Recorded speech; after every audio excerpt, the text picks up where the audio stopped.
देख लेते हैं क्या कुछ नया हमें सीखने को मिलता है, कोई नई वोकैब, कोई नया फ्रेजल वर्ब, कोई नया इडियम या कोई नई जानकारी।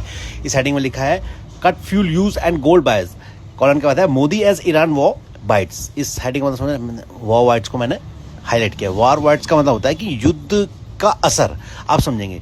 अभी मोदी जी ने भारतीय जनता को क्या आह्वान किया है कि भैया जी कम ईंधन का खर्च करो और सोना चांदी मत खरीदो फिलहाल, भारतीय पैसा बाहर ना जाने पाए। इसीलिए मोदी जी ने कहा, क्यों कहा है कि Modi as Iran war bites, क्योंकि ईरान अमेरिका ये जो खाड़ी संकट चल रहा है ना, इसके चलते जो इस युद्ध का जो असर हुआ है उससे निपटने के लिए मोदी जी ने ऐसा जनता को आह्वान किया है। PM calls for lifestyle shifts, और लाइफस्टाइल को भी शिफ्ट करने के लिए मोदी जी ने आह्वान किया है कि वर्क फ्रॉम होम करने की बात कही है और कार पूलिंग की बात की, बहुत सारी बातें कही, आप पढ़ना है इसमें।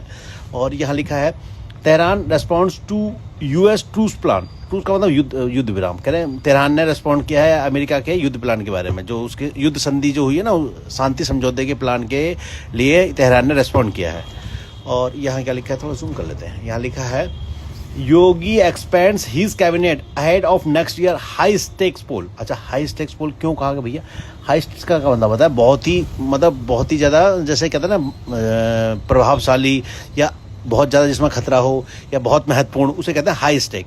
अगले साल उत्तर प्रदेश में चुनाव होने जाने हैं ना, उससे पहले मोदी जी ने अपने कैबिनेट को एक्सपेंड किया है, मतलब बढ़ाया है भाई, उसमें कुछ नए नए मंत्रियों को भी शामिल किया है चुनावों से पहले। और यहाँ क्या लिखा है साहब? यहाँ लिखा है पीएम से पहले कॉलन, यानी कि मोदी जी ने कहा है, क्या कहा है?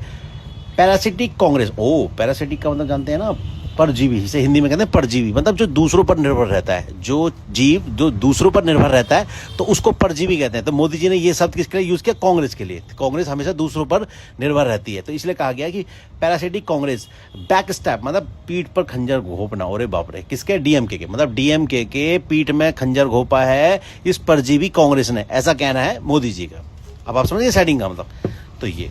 और यहाँ देखें साहब, यहाँ क्या लिखा है? लिखा है India strikes gold in archery. अच्छा, स्ट्राइक गोल्ड देख रहे हैं आप? ये क्या, एक ईडियम होता है, इसका मतलब होता है कि बहुत महत्वपूर्ण खोज कर लेना, बहुत बड़ी सफलता प्राप्त कर लेना। तो यहाँ लेकिन गोल्ड जीता है, तो एक हेडिंग को रोचक बनाने के लिए थे भाई, तीरंदाजी, आर्चरी के मतलब तीरंदाजी में भारत को गोल्ड मेडल मिला है, लेकिन हेडिंग को थोड़ा रोचक बनाने के लिए ईडियम भी इसमें एक फिट कर दिया है कि India strikes gold in archery. अब आप सुनो, गोल्ड तो जीता ही जीता है, लेकिन इंडियम भी लगा दिया गोल्ड वाला। पर ऐसे गोल्ड पाने के लिए भी स्ट्राइक गोल्ड कहते हैं, लेकिन यहाँ थोड़ा इडियोमेटिक एक्सप्रेशन यूज करते हुए बताया कि भारत को मिली बड़ी सफलता आर्चरी में, ऐसा। और यहाँ देखिए ऊपर क्या लिखा है, थोड़ा जूम कम करते हैं। हाँ, लिखा है Vijay sworn in vows new beginning for Tamil Nadu. कसम खाई भैया कि तमिलनाडु में नई शुरुआत करेंगे, और विजय बाबू को शपथ दिलाई गई।